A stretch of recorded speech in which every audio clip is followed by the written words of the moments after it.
He ridiculed her speech, her attire, and even her willingness to voice her opinions.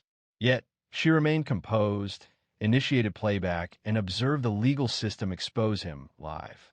Danielle Riggins, having experienced much in her 42 years, recognized inconsistencies.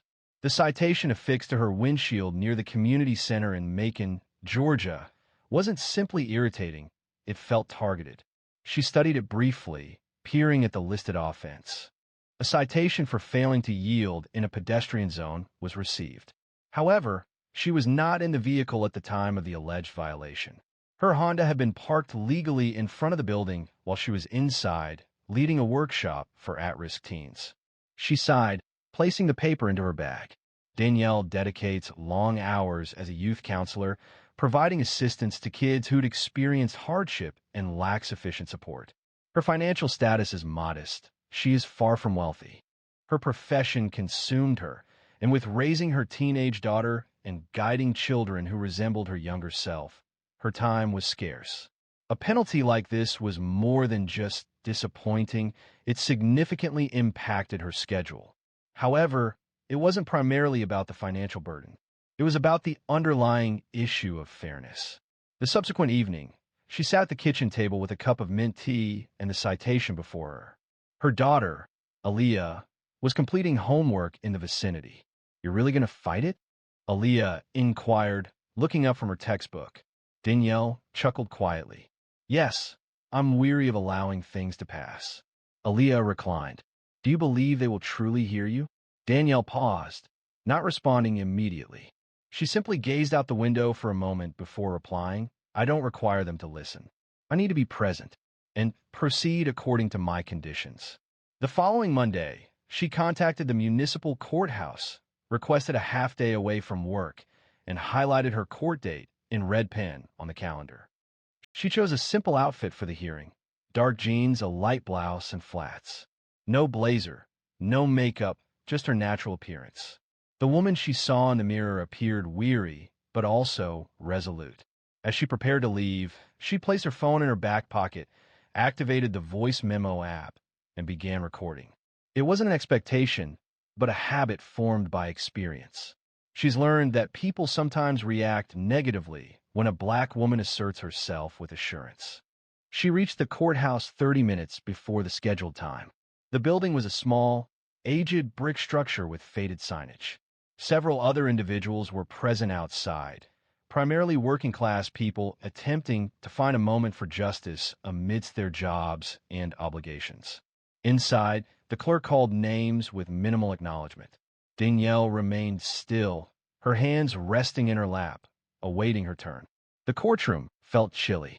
It wasn't until she heard her name, Danielle Riggins, case 407B, that her heart began to race. She proceeded to the defendant's table, her heart steady but alert, mirroring the advice she's given to the children in her youth programs. One can't always dictate actions, but one can control one's response, she observed. And that's when she saw him. Judge Gregory Lannister. Late 50s, silver hair neatly combed back, reading glasses perched low on his nose. His reputation was well known.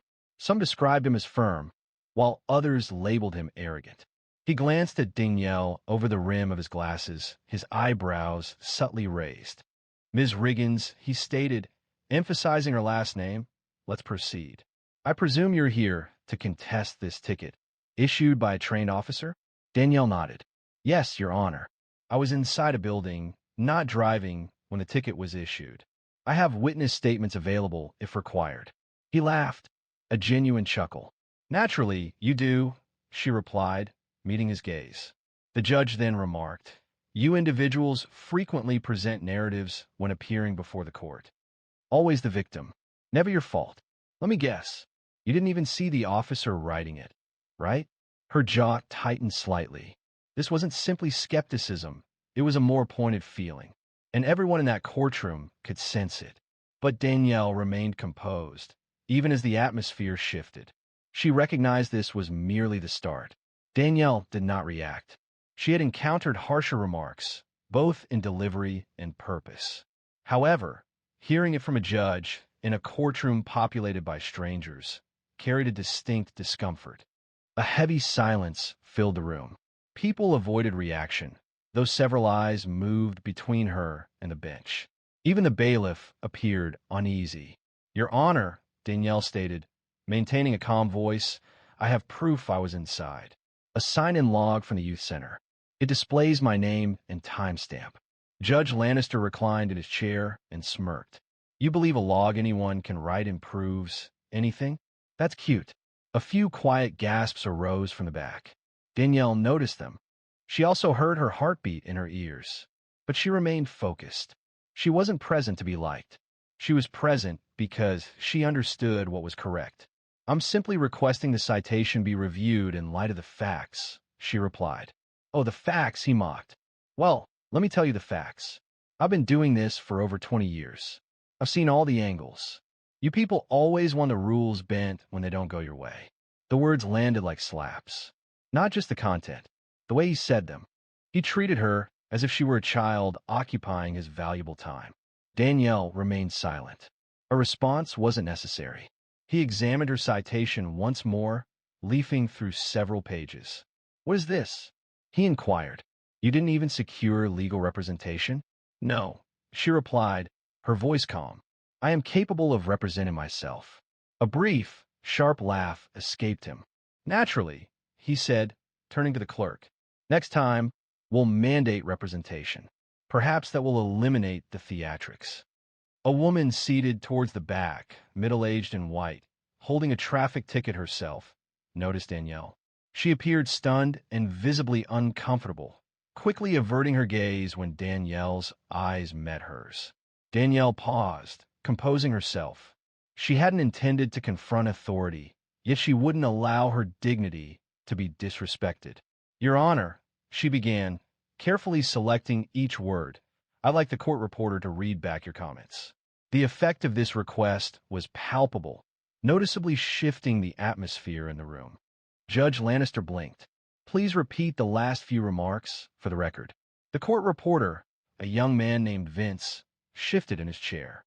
"Mr. Tiller," the judge snapped, "we don't have time for this. Just proceed." Danielle remained still. "Then I will replay it myself." She retrieved her phone from her back pocket. Several people in the gallery leaned forward, curious about what was about to happen. "Ms. Riggins," the judge stated, her voice now firm, "recording in a courtroom is a violation." "I recorded myself, not the proceedings," she responded softly.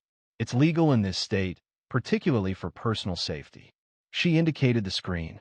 Her own voice played back, quiet and steady. Then his voice followed. Every word was audible. "You people always come in here with stories. That's cute." The statement reverberated in the room, seemingly as if the ceiling had split open.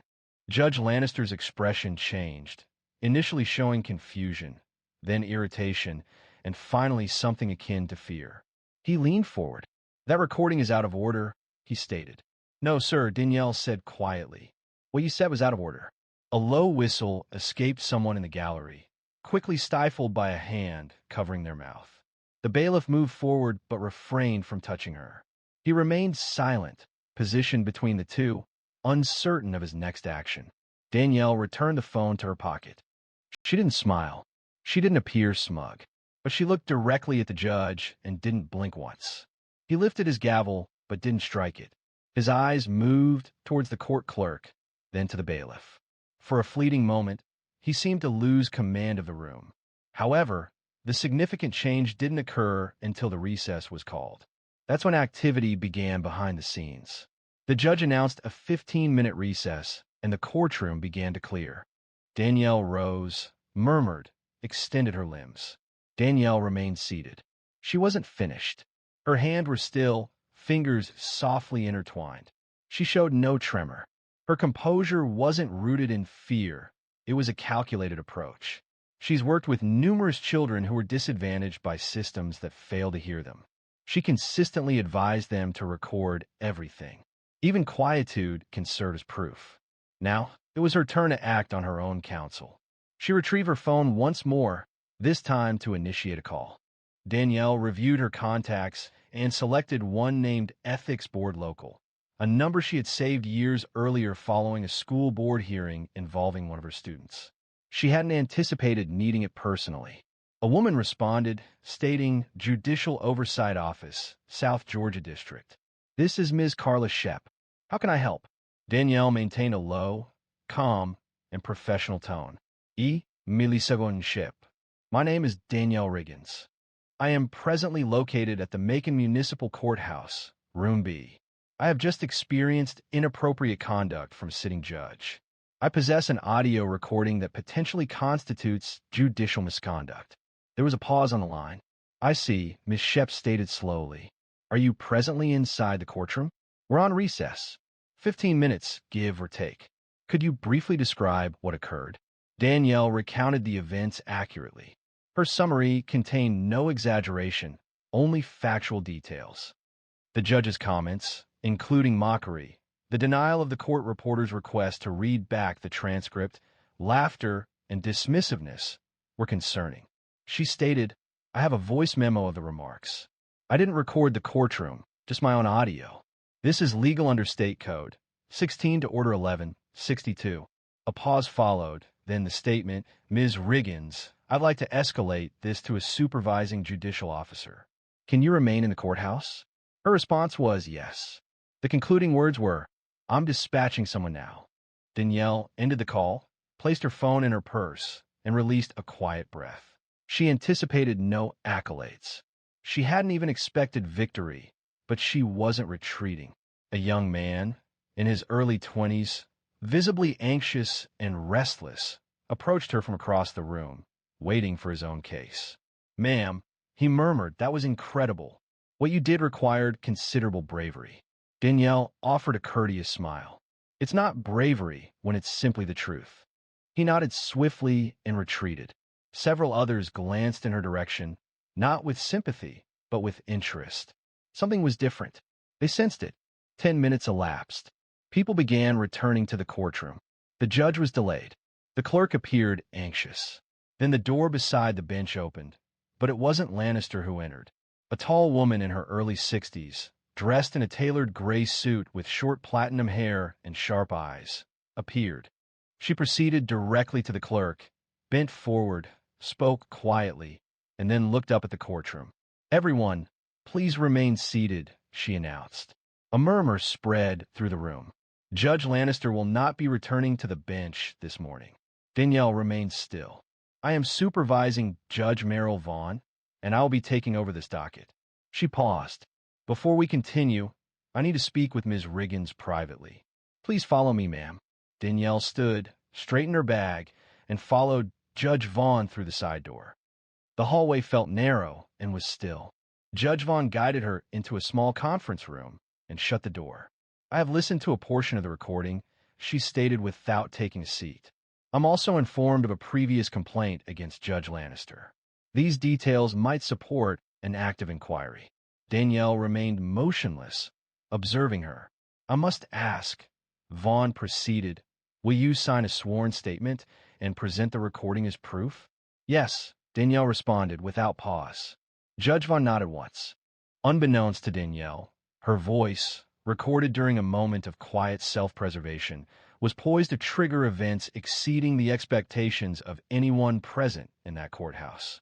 Danielle re-entered the courtroom, with Judge Vaughn immediately following. The atmosphere had noticeably changed. Conversations were subdued, and expressions were more attentive. Several individuals who had previously disregarded her were now attentive, observing her with what appeared to be respect, or perhaps curiosity. Regardless of the nature of their attention, she perceived it, yet remained composed. She returned to her seat at the defendant's table as Judge Vaughn approached the bench and addressed the court clerk. Proceeding with Case 407B, she announced, Ms. Danielle Riggins is present. Judge Lannister is officially recused pending review. The announcement settled over the room with a sharp impact. It wasn't simply a brief absence. The judge was gone, and seemingly without return. The thought remained unspoken, yet palpable. Danielle remained still, awaiting further instruction. Judge Vaughn examined the citation and Danielle's accompanying paperwork.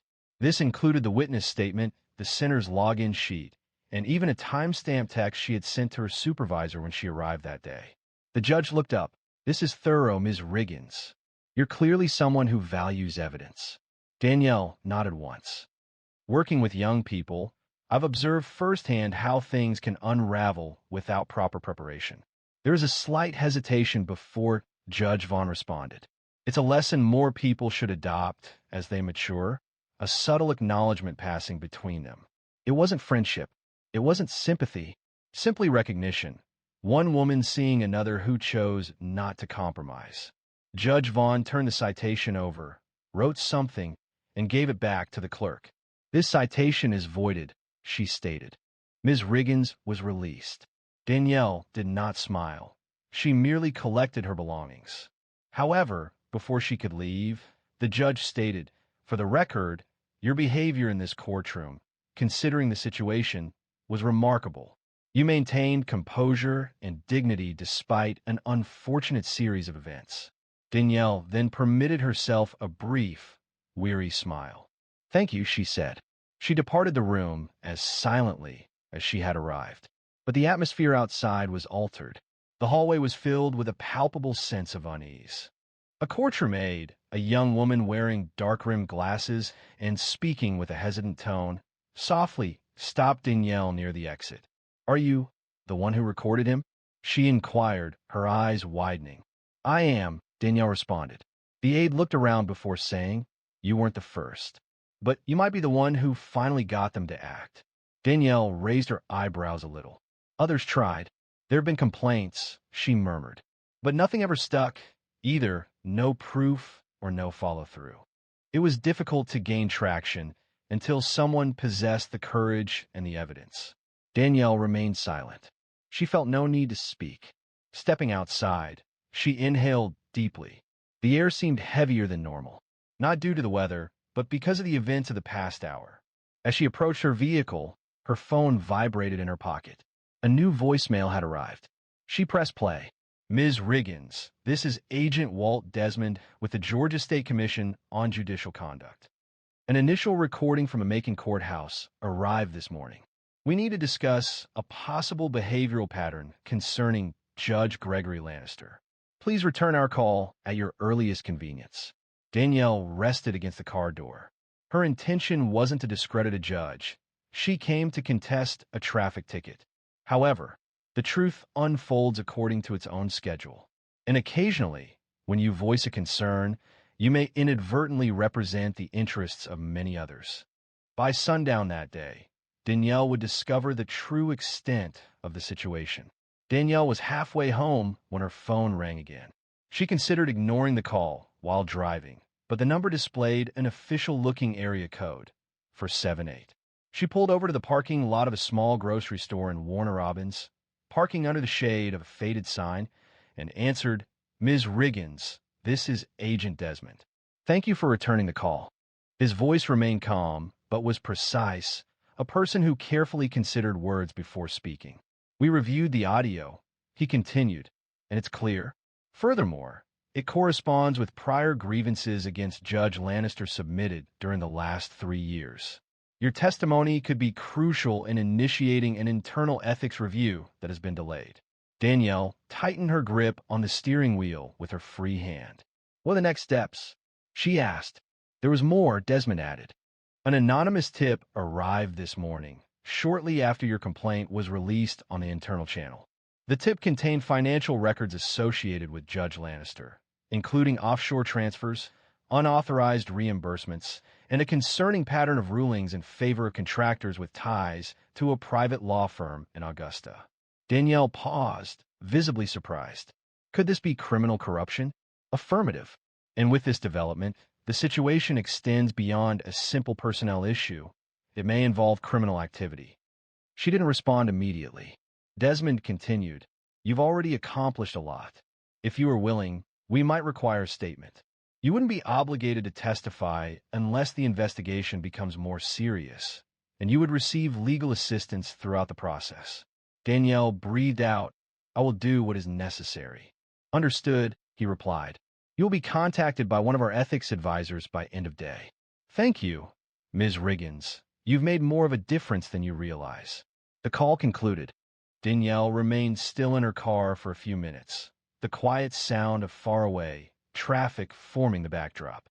She wasn't certain whether she felt fear or power, perhaps a combination of both. She didn't share with Alia immediately, not due to concealment, but because she needed some time to process it herself.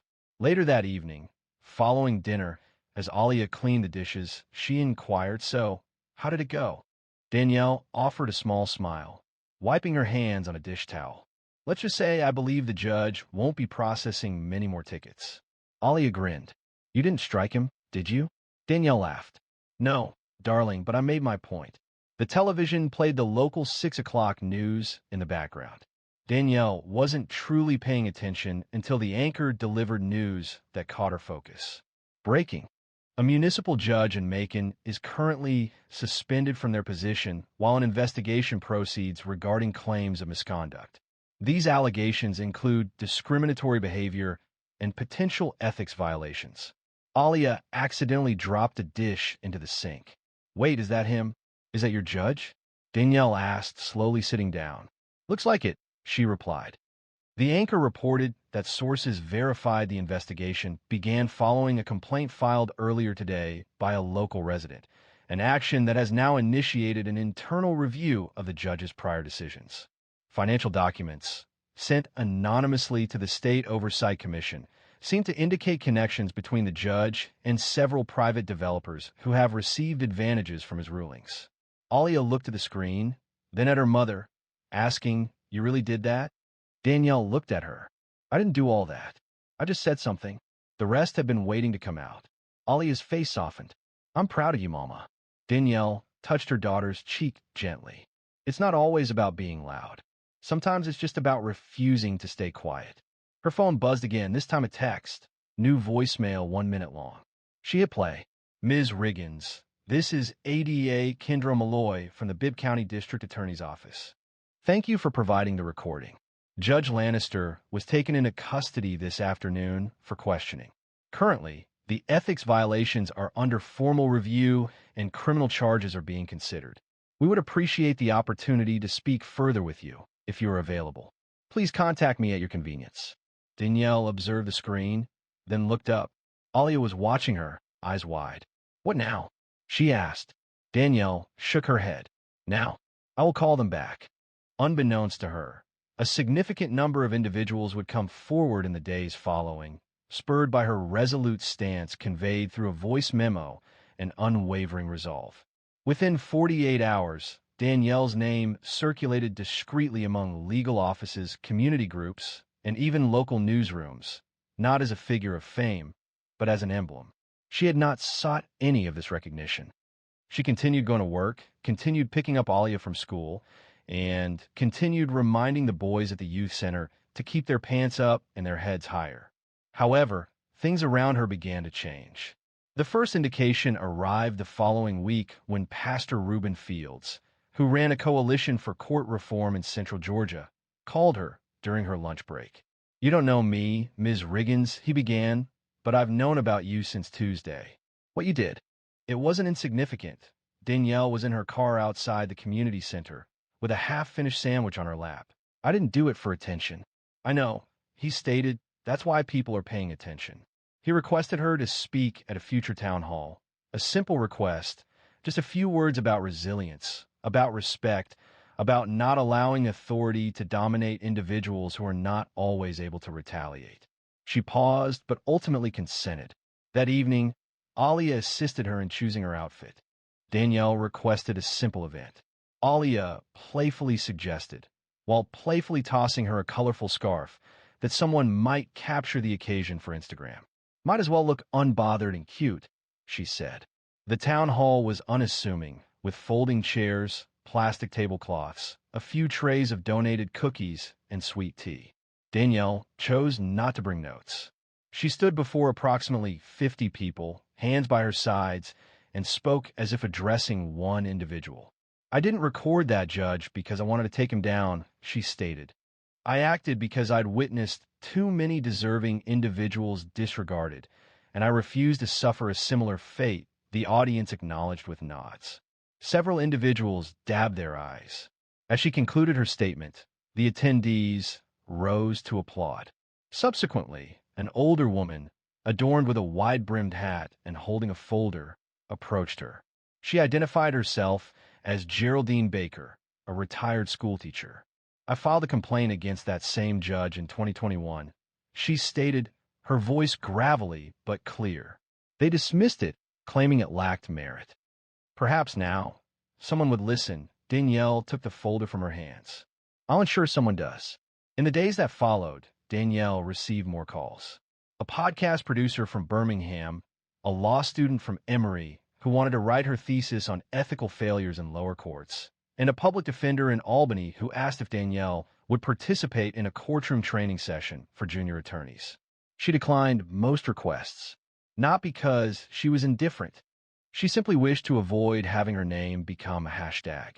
Her goal was for the children she worked with to view her as the same woman who had taught them resume writing and guided them through difficult conversations with their parents.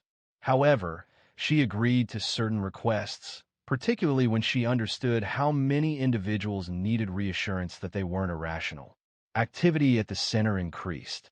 Contributions arrived from people residing outside of Macon. A woman in Tampa contributed 20 backpacks, along with a handwritten message, for the kids you champion and for the ones you're championing. Thank you, Danielle. Alia seemed to gain confidence, too. One afternoon, she announced, Ms. Brenner had us write in civics class about someone in our community who stood up for justice. I wrote about you.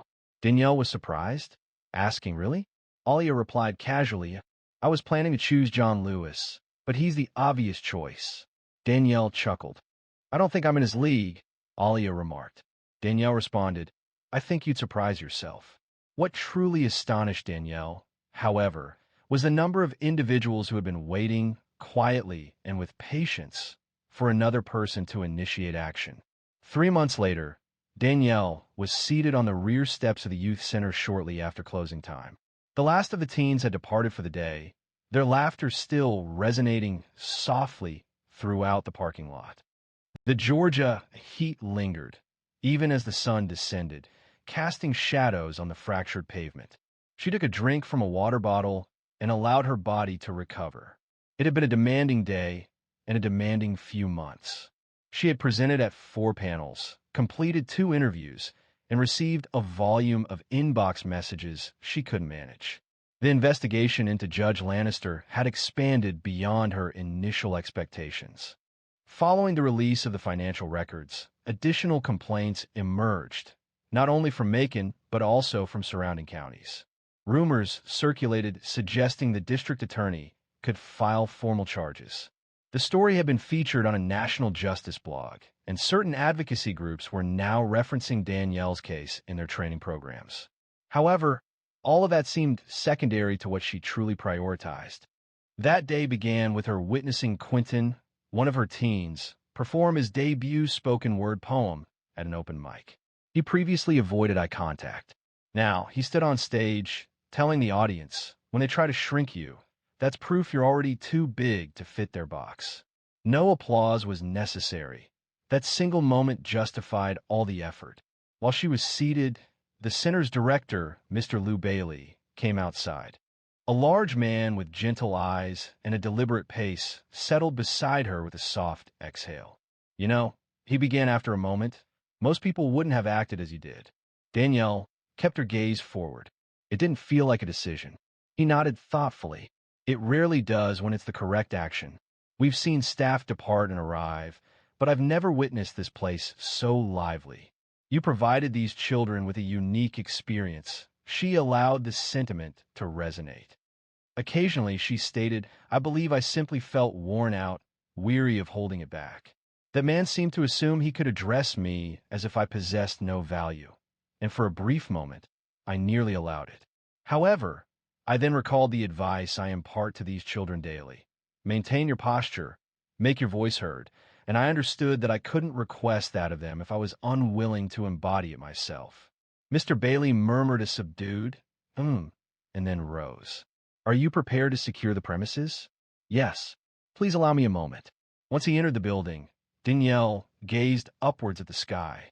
A few stars began to appear, dim and dispersed, yet present.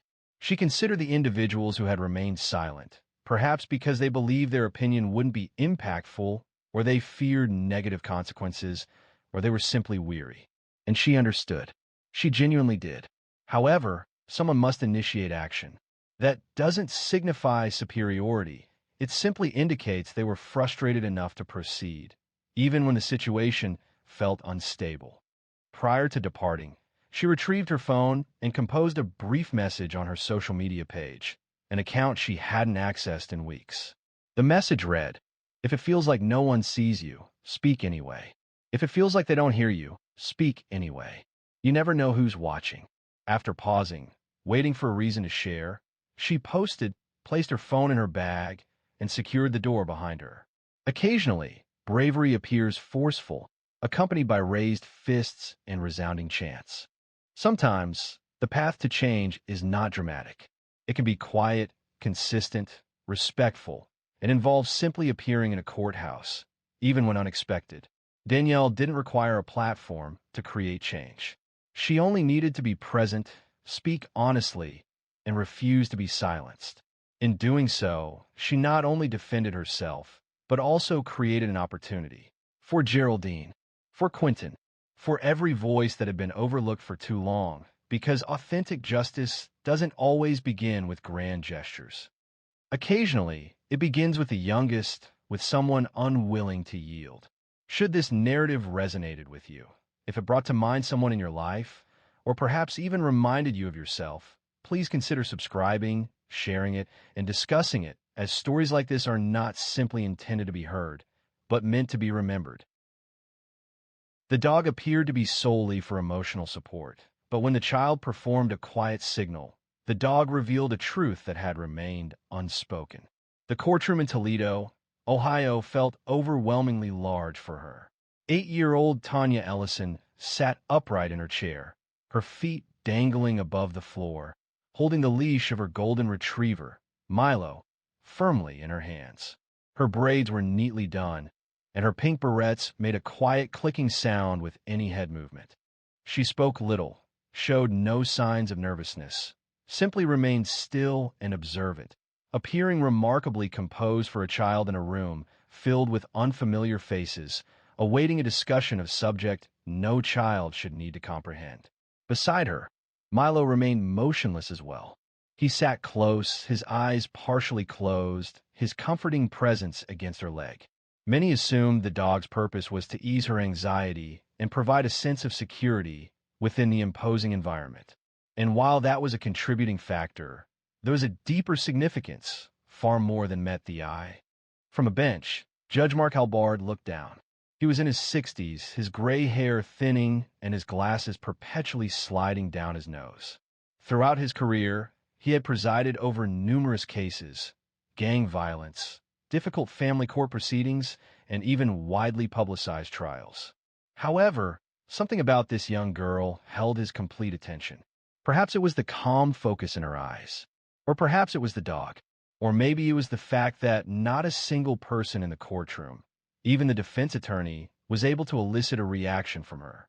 The room held a considerable number of people, enough that quiet murmurs occasionally arose as someone moved closer to whisper. Seated on the left was the defendant, Russell Banning, a man in his late 40s with short hair, a pressed shirt, and his hands carefully placed in his lap. His lawyer repeatedly tapped a pen against the table, anticipating the cross-examination. Tanya had not yet glanced at Russell.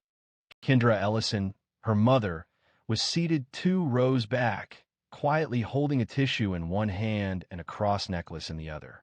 She hadn't uttered a word since entering the building, simply keeping her gaze fixed on her daughter, hoping the moment would quickly pass. She feared it wouldn't. Judge Halbard then cleared his throat. "Mrs. Ellison, are you ready?" Tanya glanced at her court-appointed therapist, who offered a slight nod from the front bench. She did not return the smile, only offered a single nod.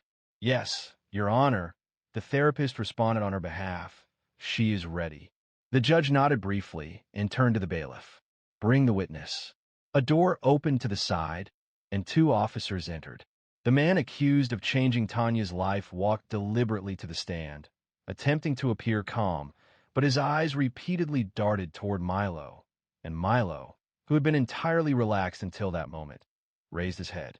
Tanya didn't react, though her hold on the leash became a little firmer.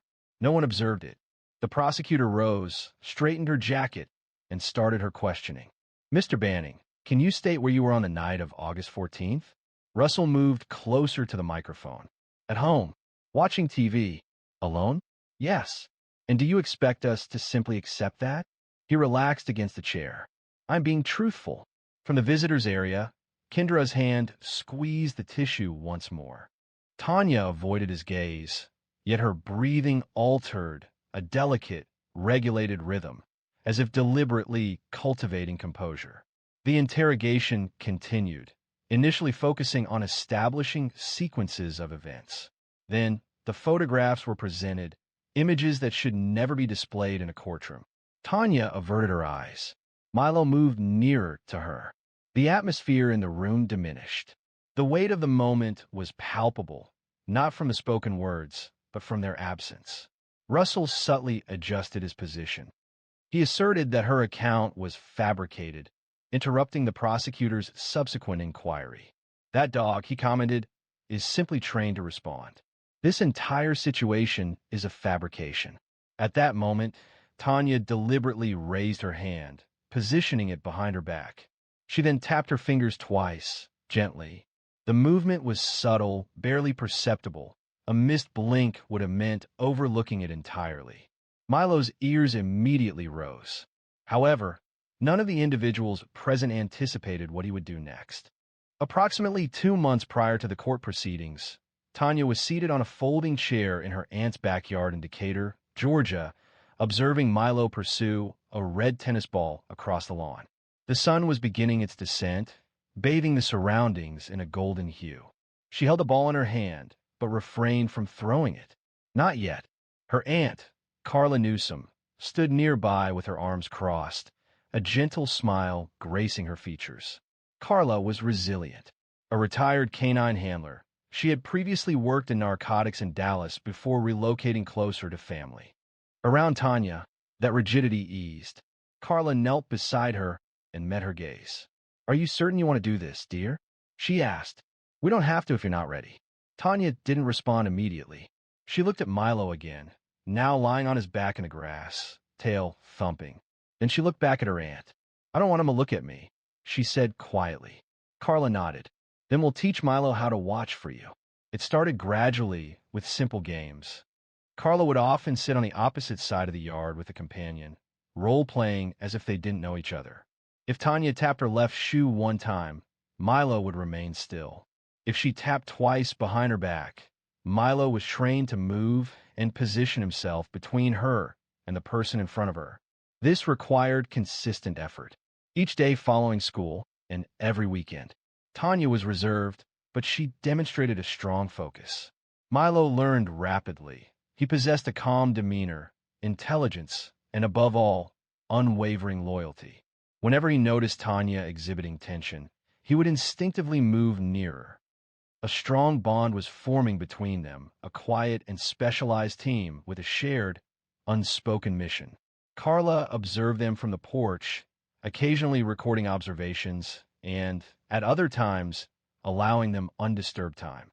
On one evening following their work, Carla offered Tanya a bottle of water and sat close to her. "You need to understand that in court they may question your account," she stated cautiously. "Adults often feel anxious. They resist being proven incorrect." Tanya averted her gaze. "What if I make a mistake?" Carla reassured her. "You won't. And should you become overwhelmed, that's why Milo is present." He intended for them to recall his perspective. A moment of stillness followed. Then, an unusual inquiry from Tanya arose. "Do you believe he recalls what he inflicted upon me?" Carla remained silent. She preferred not to deceive. Therefore, she responded, "Perhaps not as you do, but individuals like him retain enough to be apprehensive of the truth." That evening, Kendra arrived to collect Tanya. Her gaze was weary, posture slumped. Carla drew her away before she re-entered the vehicle. She possesses greater resilience than appears, Carla murmured. Ensure she isn't bearing this burden by herself. When a moment arrives, meet that man directly. Kendra acknowledged, though her lips shook. Prior to their departure, Tanya returned and embraced Carla. Thank you, she whispered against her shirt. Carla held her a little longer than normal. The day preceding the court appearance, they conducted one final meeting. Carla wore an old hoodie and mirrored sunglasses, attempting to replicate the courtroom environment. She even rehearsed a few assertive phrases she envisioned a lawyer might use. It wasn't ideal, but it provided assistance. Tanya signaled Milo. Milo positioned himself between her and Carla, remaining steadfast, vigilant, unwavering. Carla felt a constriction in her throat. Okay, she stated, her voice softer than normal. It was one thing to be prepared, and another entirely to witness it unfold in actuality. Back in that courtroom in Toledo, Tanya remained perfectly still. Milo, now attentive, hadn't moved since she gave the double tap. Russell Banning observed a change in his posture, moving from relaxed to protective. His head rose, his chest moved forward, and his eyes focused intently on the man seated across the room. He subtly leaned away, holding the witness stand's edge. His expression grew strained, though he attempted to mask it with a forced smile. The gesture was not returned, neither by the jury, nor by the judge, nor even by his own attorney, who briefly looked at the dog with a worried twitch in his jaw. Andrea Selden, the prosecutor, paused briefly before resuming. Mr. Banning, you previously testified that you were by yourself on August 14th. There were no witnesses and no communication records like phone calls or text messages. Is that still your account? Russell moved his chair. That is what I stated, yes. Andrea approached him. You also affirmed that you had never encountered the minor involved in this case, correct? His gaze momentarily moved towards Tanya. Correct. I'm not familiar with her. Never spoken to her? No. Never visited her school? I said no. The atmosphere in the room became more subdued. The quiet rustling of papers had ceased. Every gaze was fixed on Tanya. She remained looking down, but Milo hadn't diverted his eyes from Russell. Not once. Judge Halberd leaned forward a little. Andrea turned to Tanya, her voice softening. Tanya, do you feel safe right now? Tanya didn't speak. Instead, she reached down and touched Milo's back. He didn't move, but the growl was so quiet, it almost sounded like a tremor. Just enough to be heard, enough to shatter the silence. Russell blinked. I want to be clear, Andrea stated, maintaining a calm tone. The dog had been specifically trained for her protection, under the direction of a certified K9 handler. He is not reacting to anxiety, but to behavior. Gerald Lasky, the defense attorney, abruptly stood. Objection. This is speculative. Judge Halberd raised a hand. Sit down, Mr. Lasky.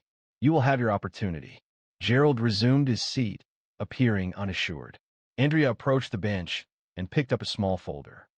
Pursuant to the court's approval, I would like to present a short video documenting Tanya's therapy sessions.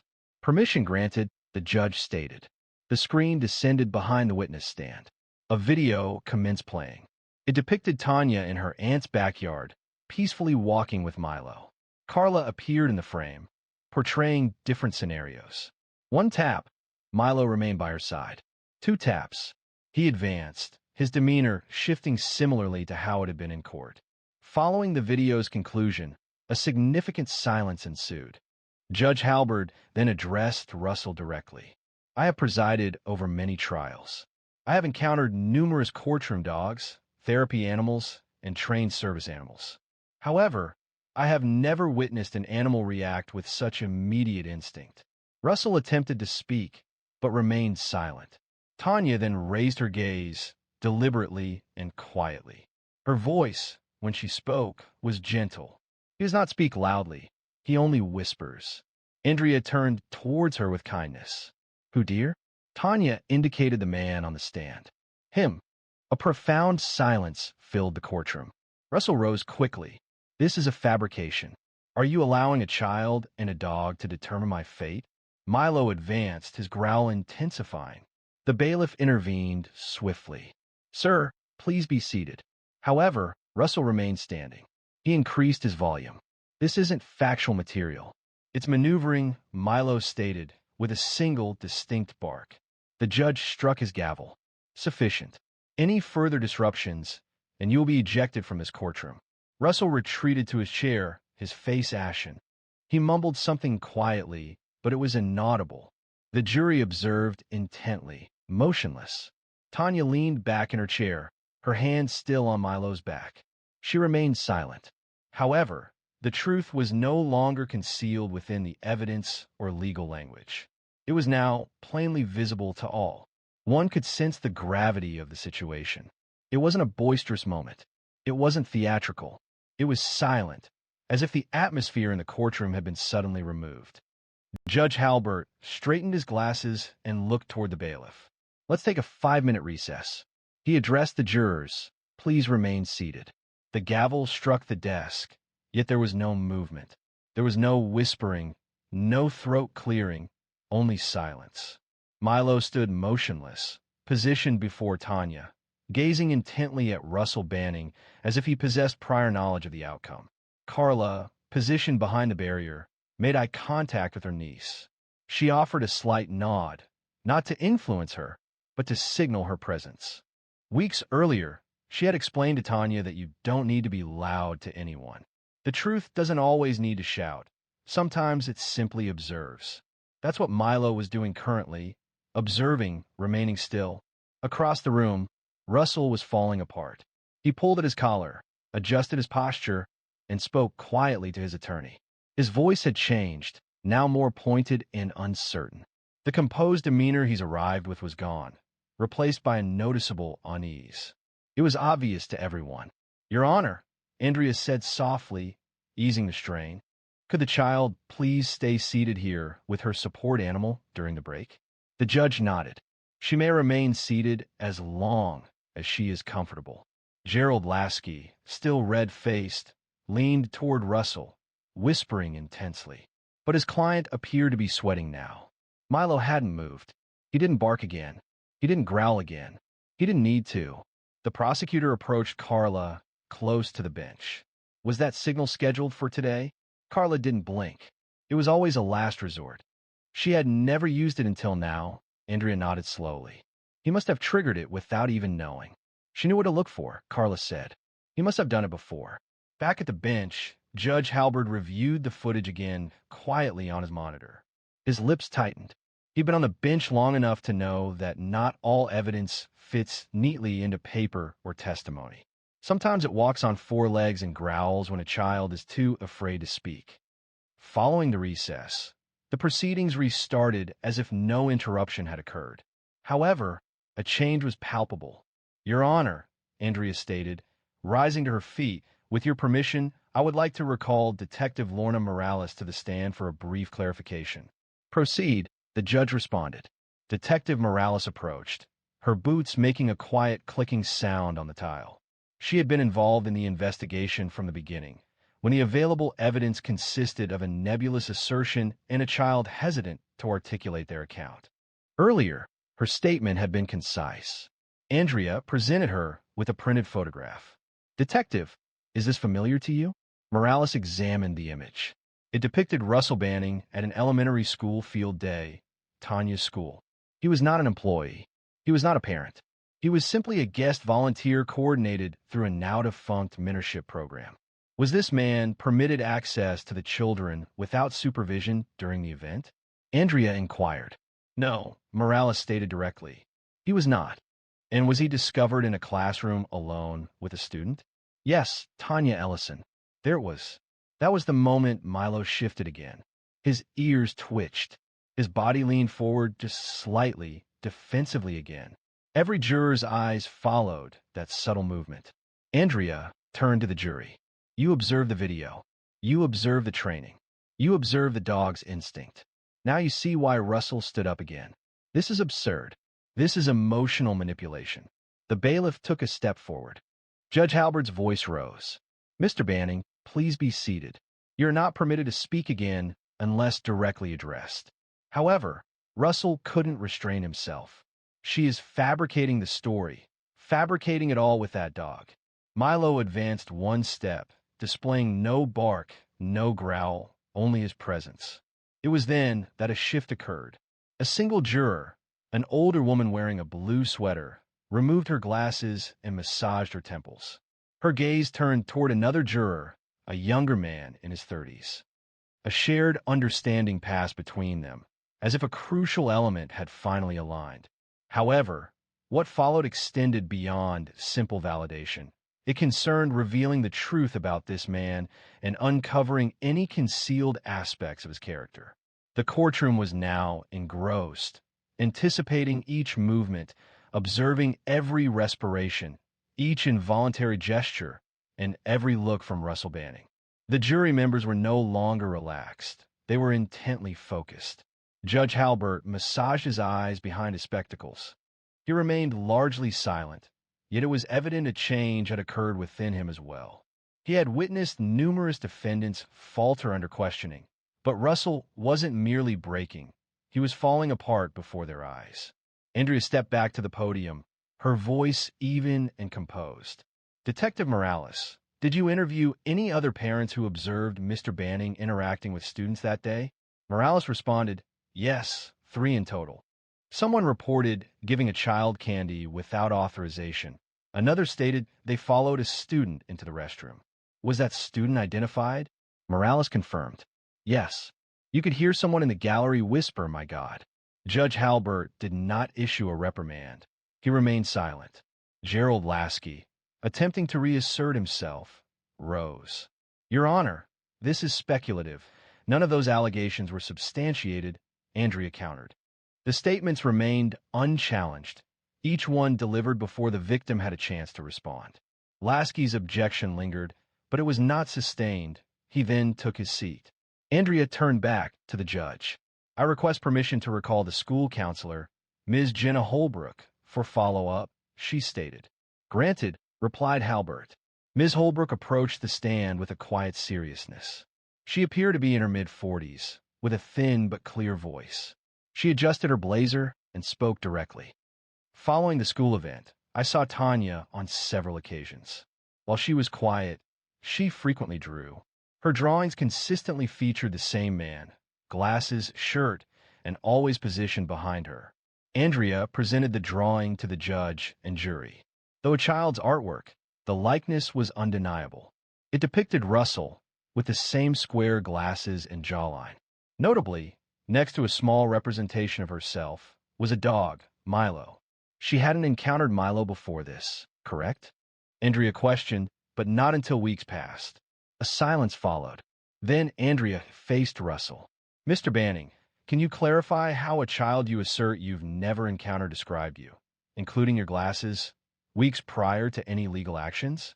Russell's lips parted. He closed them, then opened them again. I'm unsure, he mumbled. Perhaps she's disoriented or recalling something, Andrea suggested. The jury remained impassive. The entire courtroom did. Immediately afterward, the courtroom doors swung open. A woman entered discreetly and presented a note to the bailiff. He examined the note, then proceeded directly to the judge. Halbert received the paper, adjusted his glasses, and read it carefully. His eyebrows rose a little. Ms. Selden, he stated, it seems another person has come forward during the break. A former teacher's assistant from Hickory Trail Elementary. She asserts she possesses information directly relevant to this case. She is outside, prepared to testify. Andrea turned her head slowly toward Russell. Remarkably, Hickory Trail falls outside of this jurisdiction. Russell visibly struggled, his jaw tightening. Gerald Lasky moved closer, whispering to his client. Russell dismissed him. Nobody here knows anything, he mumbled. She's simply attempting to damage my reputation.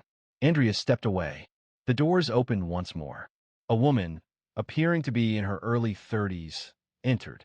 Bridget Alston, her identification tag still attached to her coat. She assumed the witness stand, took the oath, and commenced her testimony. I remember him, she stated, indicating Russell. He volunteered at our school for 3 months in 2019. We received complaints, several, but they never resulted in action because people didn't want to trust the children. Judge Halberd moved closer. Did you file a report? Yes, on 2 occasions, but I was instructed not to escalate the matter. Andrea paused, allowing the jury a moment to process this information. Then Milo made a sudden, brief single bark. Russell visibly reacted. Tanya remained still. Without raising her head, she extended her hand and gave Milo a deliberate, comforting scratch behind the ears. The courtroom now comprehended. Milo's actions weren't erratic. He wasn't displaying distress. He was reacting purposefully, naturally, and with intention. However, what remained unknown was that the ultimate determination wouldn't be derived from the documented evidence. It would stem from the jury's visceral understanding. The courtroom was no longer impartial. It had taken a position, subtly but undeniably. The atmosphere was palpable, evident in the juror's posture, the judge's gesture of pressing his fingertips together, and the measured silence of Andrea Selden, which spoke volumes. The evidence was presented, but it was the responses that resonated.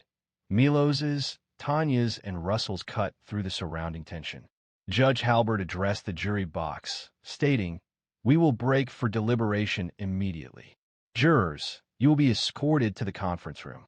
As the jurors rose and exited, Russell slumped heavily into his chair. A slight tremor ran through his hands, though he attempted to conceal it by adjusting his cuffs. Gerald Lasky murmured something to him once more, but Russell offered no reply. His gaze was fixed on Tanya, and she, remaining silent and composed, averted her head. Milo settled back into a relaxed posture, his body curled beside her, his head resting on her shoe, as if the storm had subsided. As if his duties were complete, temporarily, the gallery stayed silent.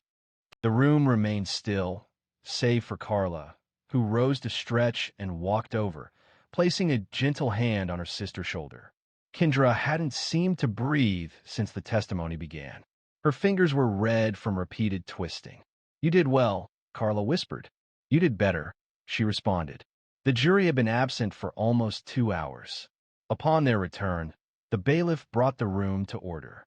Judge Halberd appeared more weary than previously, but his voice remained firm. "Have you reached a verdict?" The jury foreman, a middle-aged man with a weathered suit and a tight jaw, rose. "We do, Your Honor." The question came, "And how do you find the defendant, Russell Banning, on the count of criminal misconduct with a minor?" "Guilty," the foreman stated, the word falling with a weighty certainty. It resonated, clear enough for all present. "Regarding the count of trespassing on school property with intent to harm?" "Guilty." Russell Banning's shoulders slumped. He remained silent, offering no outburst. The outburst had ceased. Only a sense of quiet acceptance lingered. Andrea shut her binder. There were no celebratory gestures, no smiles, just a feeling of relief. Securing a case such as this doesn't feel like triumph. It feels like air flowing back into a space that was suffocated for too long. Judge Halberd addressed Tanya. "Ms. Ellison, I observe that you spoke sparingly today, but you conveyed more than many adults ever manage. And I believe you." Tanya remained composed, but she nodded. And Milo, Halberd peered over his glasses. "I've never expressed this in a courtroom, but if I possessed a medal to award, he would be wearing it." A few people chuckled softly for the first time in hours. Subsequently, in the hallway outside the courtroom, reporters assembled. Microphones, cameras, the typical commotion. Kendra moved protectively before her daughter. "No questions today," she stated firmly. "We're simply going home." Carla opened the passenger door. Milo entered first. Then Tanya climbed in beside him. The car ride home was quiet. Carla remained silent. Kendra didn't press.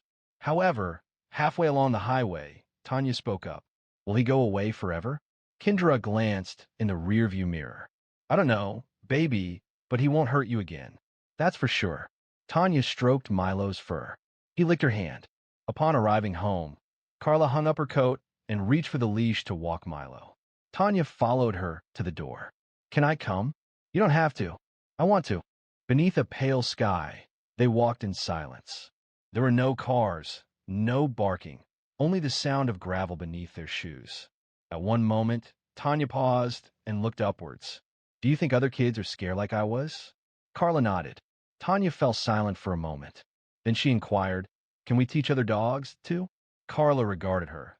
This little girl who had once gone completely silent, now formulating plans. Yeah, she replied softly. I think we can. But this story wasn't simply about a dog or a courtroom.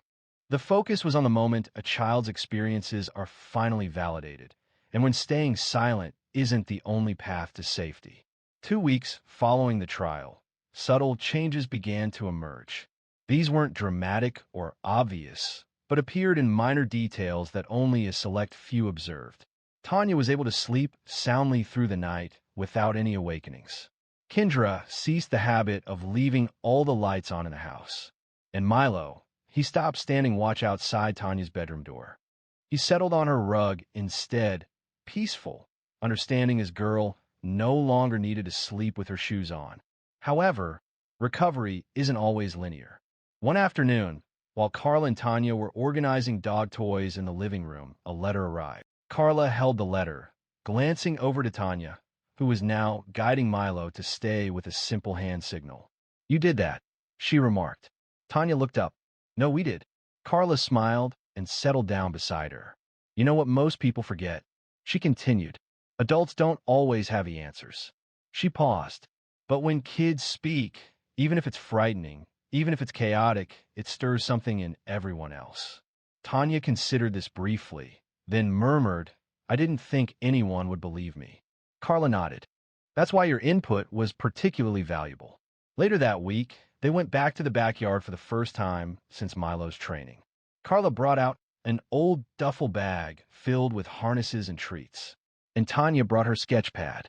She sat under the tree, sketching out commands, hand signals, and little notes only she could understand.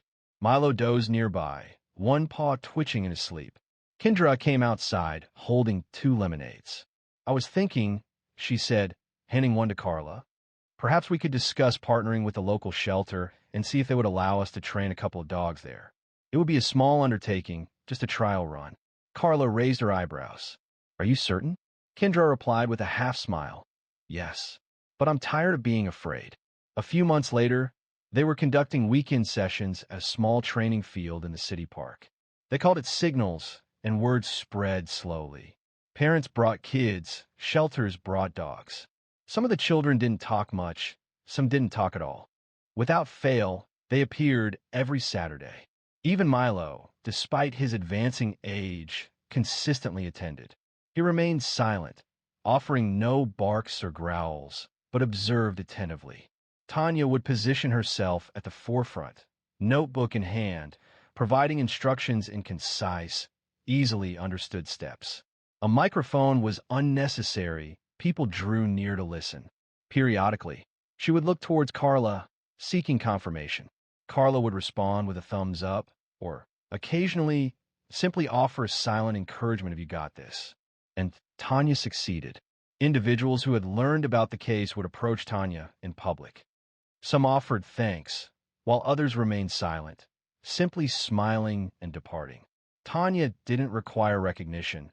She found satisfaction in the possibility that someone, somewhere, might now be more likely to believe child. One evening, while closing up the field, Carla asked her, Do you ever wish that day in court had unfolded differently? Tanya looked up from brushing Milo's fur. No, not even a little. She shook her head. If it hadn't occurred as it did, nobody would have witnessed who he truly was. Carla paused. The quiet confidence she held for her niece continued to surprise her. Prior to leaving, they paused before the small painted sign near the gate. It displayed Sig Nulls in red, with a paw print substituting the A. This was Tanya's suggestion. Carla placed her hand on Tanya's shoulder. You transformed something terrible into something that helps people, she said. Tanya smiled. He helped me first, she replied. She glanced down at Milo. He blinked up at her, his tail wagging softly. He no longer required instructions. He was already prepared, and perhaps that was the intention. It's often the case that those who appear least imposing possess the most profound insights. And frequently, the most subdued voices resonate most powerfully particularly when someone or something offers unwavering support. If you've reached this point, thank you. Consider this a prompt to pay close attention, especially when interacting with children, and to trust their instincts when they express discomfort. You may be the only person to do so.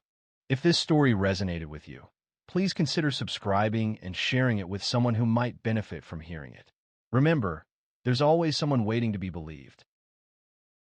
Laughter followed the reserved girl until a video appeared showing her protecting herself with remarkable composure, shifting the opinions of both Roosevelt High and the online community against her tormentor. If you inquired among the students at Roosevelt High about who held sway in the corridors, the response would invariably be one name: Brielle Wentworth.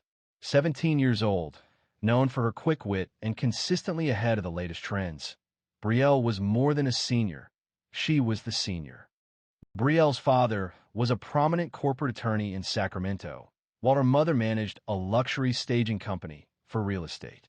Their home in El Dorado Hills had been featured in a spread showcasing modern home design. She drove a graphite Range Rover, sported limited edition sneakers that were yet to be released, and possessed a TikTok following exceeding that of many local influencers. To those outside, Brielle appeared to have everything, and she was content with that perception. Each morning presented an opportunity for a performance. She entered school with a graceful, almost effortless stride. Impeccable hair, perfect lashes, AirPods in, iced coffee in hand. Girls aspired to be her. Boys observed her every move. Teachers expressed frustration, but even they acknowledged her intelligence. Just intelligent enough to avoid failing, never quite striving hard enough to fully challenge herself. That fall, senior year was progressing exactly as she'd envisioned. Prom committee, brand collaborations, homecoming queen virtually assured, no one jeopardized her position until Ayanna Brooks walked in. She arrived without fanfare, no elaborate smile, no designer handbag, just a simple canvas backpack, her braided hair neatly pulled back, and a subtle acknowledgement to the teacher. She had transferred from a charter school in Vallejo. A full scholarship based on academic merit was the extent of what anyone initially knew. She took a seat 2 rows in front of Brielle in AP Literature, and within the first week, murmurs began regarding her already achieving the highest grade in the class. Within 2 weeks, Mr. Daniels read aloud one of Ayanna's essays, not only to check for grammar, but because it genuinely affected him. Brielle disapproved of this. She didn't voice it, but a slight movement of her lip betrayed her feelings. The way her eyes focused intently when Ayanna responded to questions without notes, and the subtle sound she made when Mr. Daniels asked her to expand on what Ayanna had just said, all revealed her discomfort. Brielle had witnessed many new girls arrive and depart. Attractive girls, intelligent girls, unusual girls, but Ayanna was unlike any she's seen before. She made no effort to compete. She didn't flirt with teachers or seek attention, and that, in turn, made her stand out. In the cafeteria, Ayanna sat alone, not in a way that suggested sadness, but more as if she preferred it. She read during lunch, sometimes with earbuds in, sometimes not, consistently calm and unreadable. Brielle found it difficult to tolerate her composure. "She's acting like she's better than everyone," Brielle muttered to her friend Mackenzie one afternoon. Near the gym's vending machines, they stood. Mackenzie chewed her gum and gave a slight lift of her shoulders. She appeared reserved, perhaps even timid, Brielle observed. "No," Brielle stated directly. "She's strategic. One doesn't adopt an aura of innocence and grace unless it's intentional, meant to attract attention." This wasn't envy, Brielle reassured herself. It was about maintaining control. If others began to admire Ayanna's intelligence and composed demeanor, what would that signify for her? And what of the carefully constructed persona she had cultivated? It began subtly, with hushed comments near Ayanna's locker. Remarks like, "Oh wow, did you bring your thesis today?" Manufactured gasps occurred during roll call when Ayanna's name was called in multiple AP classes. There were also sarcastic comments about her library clothes and her perceived religious demeanor. Ayanna remained unfazed. She consistently attended, excelled on every quiz, and navigated the halls as if the behavior didn't affect her. Even when Brielle made eye contact and smirked, she received no response. However, this only escalated the situation. Brielle craved a reaction. She desired control. What she couldn't control worried her. However, a change was imminent, and not the kind Brielle anticipated. It began with Brielle posing a question just loud enough to be heard. Does she even talk? Or does she just blink Morse code? This occurred during AP Statistics. Several students laughed quietly. Ayana looked to the side, but continued her work. Mr. Fielding remained silent, but hesitated noticeably before resuming the lesson. Brielle smiled, and the others followed suit. She had established the atmosphere. Things became less difficult after that. It was almost natural, a contrived cough whenever Ayana entered class. Disdainful eye rolls when she raised her hand. Brielle even began imitating the way Ayana sat, back straight, legs crossed, hands folded, in an exaggerated and cartoonish way, just enough for her friends to erupt in laughter. Ayana made no reply, but she was aware. Naturally, she was aware. During one afternoon in the library, Ayana was seated by the window, working on calculus problems. A junior, Sean, pulled a chair over to her and sat down without permission. "You don't talk much, huh?" he said. She looked up. "I talk, just not when I don't need to." "You think you're better than everyone? Or are you just antisocial?" She replied, "I think I'm trying to study." He scoffed, stood up, and walked away. Two girls near the printer chuckled. One of them murmured, "Attitude on silent mode." Ayana didn't react visibly, though her pencil paused. Later that evening at home, her mother observed that she was uncharacteristically subdued. "You all right, sweetie?" she inquired, serving rice. Ayana offered a slight movement of her shoulders. "The usual?" Her mom regarded her with a knowing glance, the kind reserved for moments when a child is troubled but not ready to share. Meanwhile, in El Dorado Hills, Brielle was eating dinner with her mom, checking TikTok while pushing around salmon she hadn't requested. "I heard the new girl aced the chem test," her mom said, not looking up from her phone. "Cool," Brielle replied. "Maybe she could tutor you." Brielle looked up slowly. "What?" "You know, if you want to bring your grade up before early decision apps are due." "She's not even applying to the same schools as me." "How do you know?" "I just know." Her mom didn't push further, but Brielle's jaw stayed, clenched the rest of the meal. Back at school, the teasing moved into group chats. A meme depicting Ayana studying by herself during lunch circulated online, accompanied by the caption, "Plotting her next essay to destroy us all." It spread through private stories, appeared repeatedly in comment sections, and evolved into a shared joke. Publicly, no one defended her. However, Ethan Mercado, a reserve student from AV Club, approached her at her locker one afternoon. "Hey, are you okay?"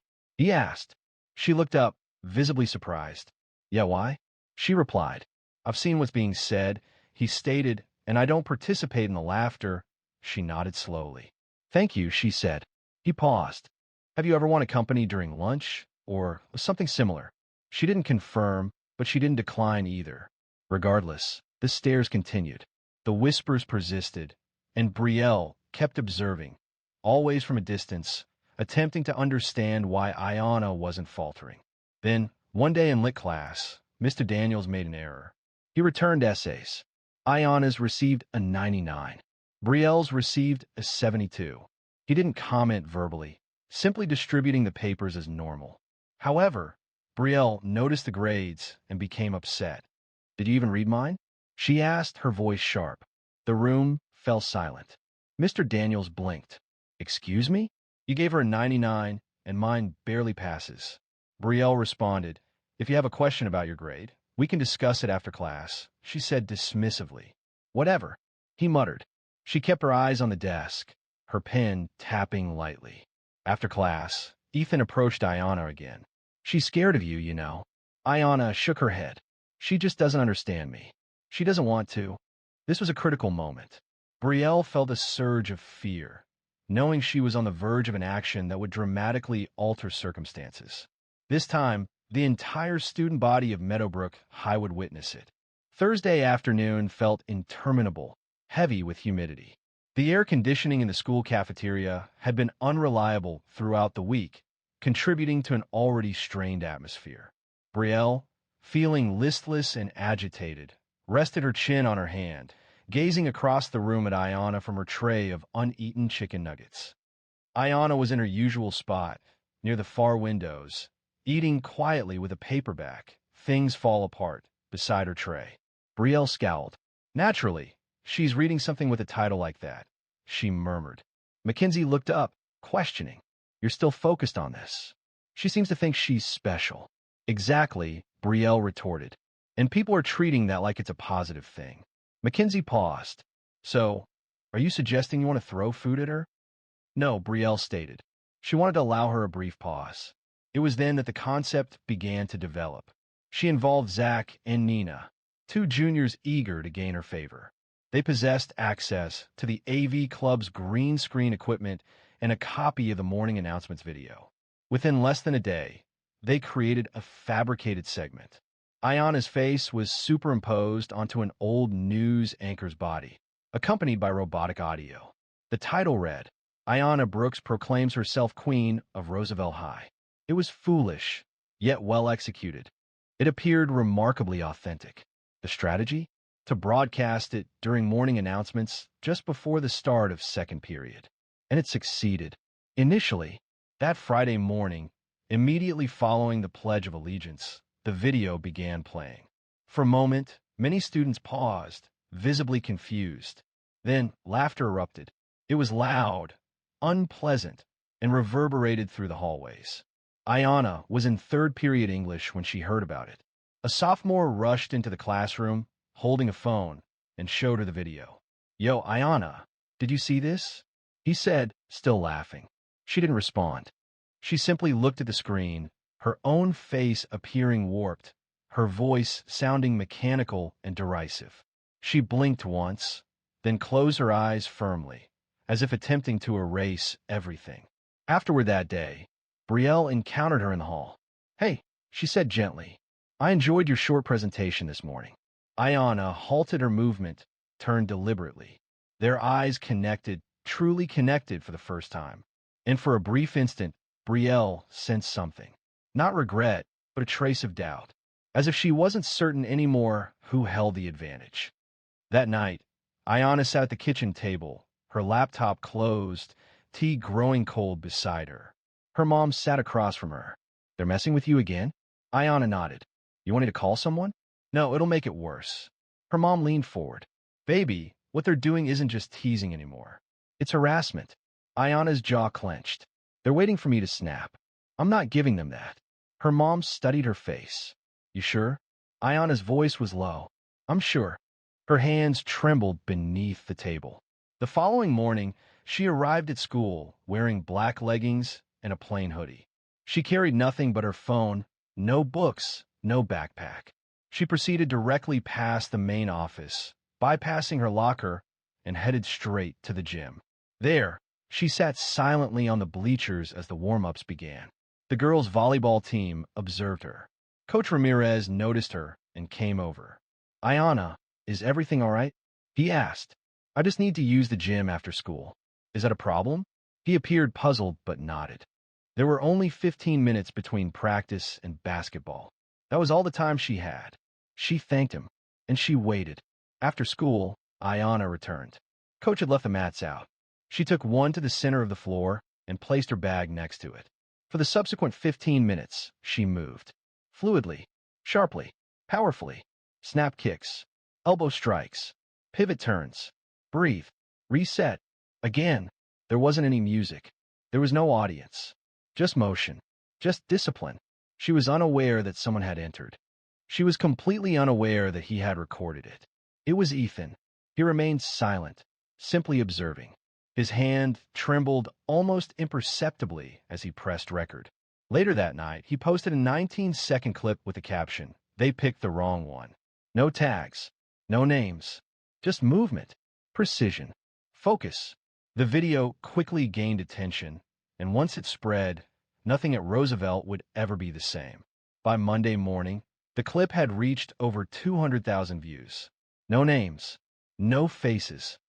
A young woman in a hoodie moved with the precision of an action film star. Her movements were seamless, accurate, and completely controlled. The video gained widespread attention on TikTok, sparking numerous reactions. Users created stitched videos attempting to replicate her kicks, and the comment section was filled with speculation. Who was she? She executed every movement flawlessly. It was evident she had received training, though at Roosevelt High, the truth wasn't widely known. Not yet. In first period, Brielle was seated with her feet resting on the desk, using her phone. She watched the video, paused, and tilted her head. She looks familiar, she muttered. By lunch, someone had made the connection. Ayana's name began circulating through the halls again. But this time, the tone was different. Less ridicule, more inquisitiveness, and something else Brielle hadn't experienced before. Respect. She's the one from the video. I thought she was just a nerd. Yo, she's genuine. Brielle sensed it. The change. Not a complete takeover, but its initial stage. She began to notice hushed conversations that excluded her. Praise that wasn't directed at her. The shifts were minor, yet they caused her distress. That afternoon, she confronted Ayana near the science wing. Ayana was walking alone, wearing earbuds and a hoodie. She paused when Brielle blocked her path, arms crossed. You think you're clever, huh? Brielle said. Ayana removed one earbud. What? Are you trying to go viral now? Playing the humble angle? Ayana blinked deliberately. I didn't post that video. Brielle let out a scoff. It seemed like a coincidence that this appeared just as people started calling her strange. Ayana remained still, composed. You know what your problem is? Brielle moved closer. You carry yourself as if you're above speaking to anyone, and then you act surprised when people don't care for you. I don't act surprised, Ayana replied quietly. Brielle's cheeks reddened. She glanced around. Several students nearby had paused, observing, watching, waiting. I'm warning you, Brielle hissed. Ayana turned to leave. Then Brielle pushed her.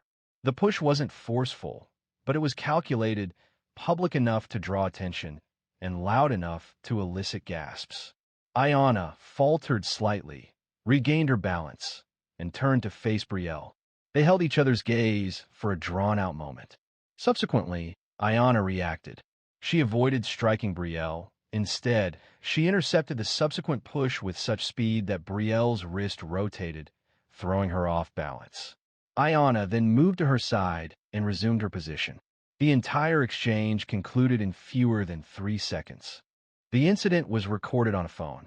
It captured the precise moment Ayana's foot landed, the subtle movement of Brielle's arms, Ayana's stillness, her unwillingness to retaliate. This new video surpassed the initial one, spreading rapidly.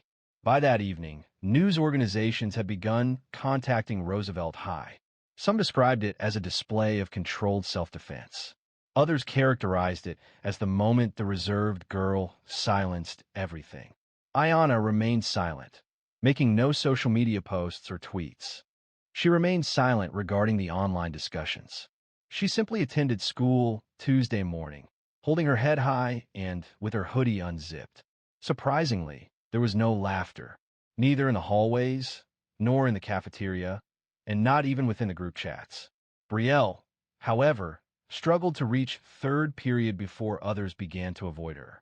This wasn't due to fear, but rather embarrassment. The question lingered. Why would she push her? What prompted her to touch her? Everyone saw the video. Ayana hadn't even thrown a punch. Brielle attempted to explain. She tried to make light of the situation. No one paid attention. And for the first time in her life, Brielle Wentworth felt truly observed. Not in the manner she had constructed her existence. However, the significant consequences were yet to unfold. They wouldn't start until individuals began taking sides. By midweek, Ayana Brooks was a name recognized beyond Sacramento. A local channel broadcasted the video, presenting a brief report. Student defends herself with poise after being confronted at school. The martial arts studio in Vallejo shared a clip of her, commending her technique and poise. A Reddit user discovered earlier footage of her competing in a junior nationals tournament when she was 10 years old. She had secured gold. Consequently, Ayana transitioned from being a reserve scholarship student to a subject of public attention. At Roosevelt High, a palpable change occurred. Teachers discussed her in break rooms, and guidance counselors conducted private meetings. Several parents emailed the school inquiring about plans to handle bullying following recent occurrences. Brielle was experiencing a significant amount of it. She attempted to appear unaffected, arriving at school wearing sunglasses and large hoodies, feigning a lack of distress. However, the pain persisted. Each time someone ignored her, each time Ayana's name was mentioned without including hers, she felt deeply hurt and recalled Mr. Daniels' words. Courage sometimes is saying nothing at all.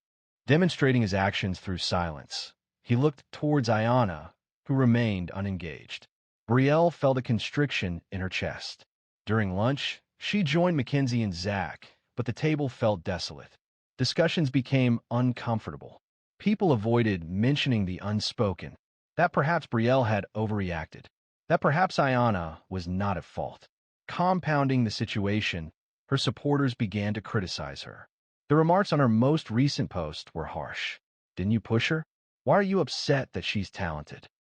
You've contributed to why people distrust popular girls. Brielle deactivated her comments, then her DMs, then her account. At home, she forcefully closed her laptop and tossed her phone across the room. Her mother gently knocked, opened the door slightly. Would you like to talk? No. You've been unusually silent recently. I'm Fine. You're not. I said I'm fine. Silence. Then her mom's voice, soft. You know, sometimes when it feels as though everything is falling apart, it's simply the truth revealing itself. The door closed again. Returning to school, Ayana remained unchanged. She carried herself without needing to demonstrate anything. Her clothing was the same. She showed no signs of boasting. She didn't mention the events that transpired. She simply proceeded through the day as before. That silence, which Brielle had previously disliked, was now the quality people admired the most. She was no longer simply the girl who kicked. She was something more, something Brielle had never taken the time to comprehend. Even Ethan observed this. He located her close to the lockers on Thursday afternoon, immediately following class. You okay? He inquired. Ayana offered a weary smile, acknowledging his presence. You know people are supporting you, right? He continued. I'm not attempting to create factions. Ayana responded, I understand. But you unintentionally did, he stated, simply by remaining still. She hesitated. I didn't desire any of this. He replied, I know. Nearby, Brielle observed their conversation. For the initial time, she wasn't experiencing anger. Instead, she felt bewildered by the recognition Ayana was receiving. It wasn't popularity, it was genuine respect. It lacked fanfare and wasn't staged. It required no enhancements or labels. It simply existed. Brielle sat in her car after school, observing her reflection in the rearview mirror. Not the mascara or the precise eyeliner, not the carefully constructed image she typically presented. Just a girl uncertain of her identity without the attention. But even she couldn't escape the upcoming moment, the one that would ultimately compel a discussion neither of them was prepared for. The rain fell steadily on Friday as Brielle uttered the words that surprised everyone, even herself. She discovered Ayana standing beneath the shelter outside the East Gym, waiting for her bus amidst the storm. Most students had already departed for the day. Brielle paused for a moment, her designer boots already wet, her hair beginning to frizz. Ayana noticed her approach, but remained still. I need to speak, Brielle said, her voice quiet. Ayana blinked. Then speak. I was wrong, she said. I'm not saying that for the internet or to fix my reputation. I didn't know how to deal with you, Brielle continued. You were quiet, intelligent. People appreciated you without any effort on your part. That worried me. You don't need to offer an explanation, Ayana stated. Actually, I do, because I invested months believing I had to be everything, constantly. Flawless, boisterous, well-liked. And then you arrived and didn't attempt to be anything other than yourself. Yet people still acknowledged you, as if you were significant. I don't need you to like me, Ayana said softly. I know. That's why it affected me. The rain continued to fall. Ayana folded her arms. You humiliated me. Openly. On multiple occasions. I know, Ayana replied. You caused people to believe I was vulnerable. I initially thought you were, Brielle confessed. But you're not. A silence followed. I've been observing that video, Brielle added. Not the one where you blocked me. The other one. At the gym. You appeared focused. In control. As if nothing could disrupt you. Ayana looked at her. Her expression unreadable. Why now? She asked. Because I finally stopped talking long enough to listen, Brielle responded. At that moment, Ethan appeared, standing a few feet away with his backpack over one shoulder. He didn't interrupt. He simply looked at Ayana, as if assessing the situation. Ayana gave him a slight nod before turning back to Brielle. I don't need an apology. I needed space. You've already taken enough, Brielle said, biting her lip. So we're just done? Ayana stated. We were never anything. You don't have to be the antagonist in your own narrative. However, I am not here to be your path to improvement. Brielle remained silent. There was nothing further to communicate. She turned and proceeded into the rain. Ayana lingered for a moment, simply inhaling. Afterward that evening, she settled on the couch with her mom, wearing warm socks and a throw blanket. How was school? Her mom inquired. Ayana paused. Complex, her mom replied with a smile. Isn't that just life? Ayana chuckled. A gentle, genuine one. Roosevelt faced challenges, yet progress was evident. Mr. Daniels began incorporating essays centered on character development. Students who had previously remained silent were now addressing instances of minor misbehavior. Even the school board initiated a limited program focusing on bullying, student support, and mental health. However, the most significant shift was in the way individuals interacted. They observed each other with curiosity, rather than pity or a focus on social standing. At some point, the quiet began to offer them a lesson. One afternoon, Mackenzie sat beside Ayana in the cafeteria. There was no apology, no casual conversation. Just two girls eating together quietly. It needed nothing more. And Brielle? She hadn't been posting as much lately. She began arriving to class promptly. She joined the yearbook team, working behind the camera, not in front of it. It wasn't about improving her public perception. She simply needed something genuine for a change. Ayana never went viral again. She didn't require it. She possessed what was essential. Her grades, her strength, her boundaries, her voice, even when she chose not to use it. However, the world hadn't forgotten, and neither had she. Certain events don't gain widespread attention. They remain with you. And that's where genuine transformation takes place. 2 months later, Roosevelt High appeared unchanged. Same lockers, same lunch lines, same morning announcements. Yet, a subtle alteration was perceptible. The focus that used to hold the greatest importance. Who possessed the latest shoes? The social gatherings faded. The meaning of respect evolved.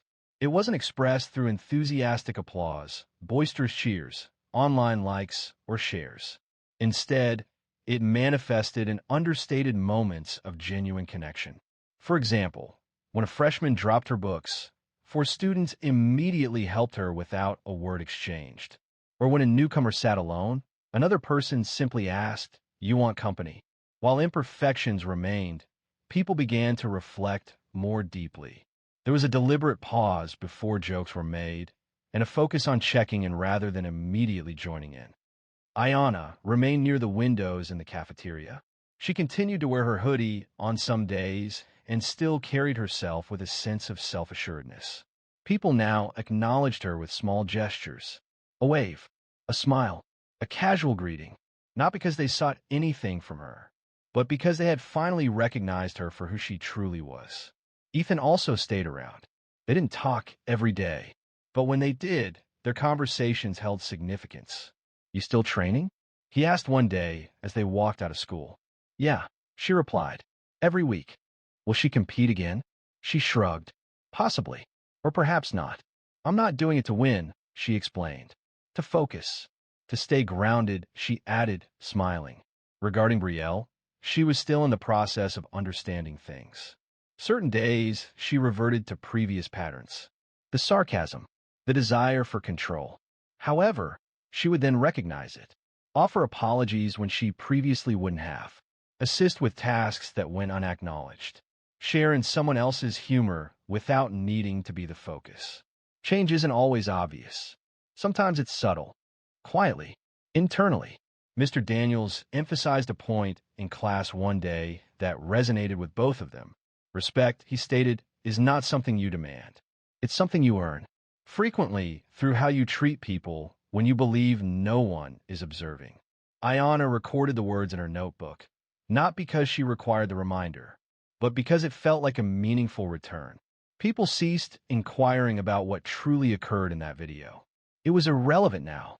They had witnessed the authentic story unfold over weeks, not found in video snippets. Instead, consider the decisions made. These actions carry greater significance than fleeting online sensations. The world continued, as it invariably does. However, certain students at Roosevelt progressed. They gained wisdom, developed empathy, and became slightly more observant. Occasionally, when unnoticed, Ayanna would stop while walking down the hallway, observe her surroundings, and recognize a truth. She remained unchanged, yet those around her had evolved, and that was sufficient.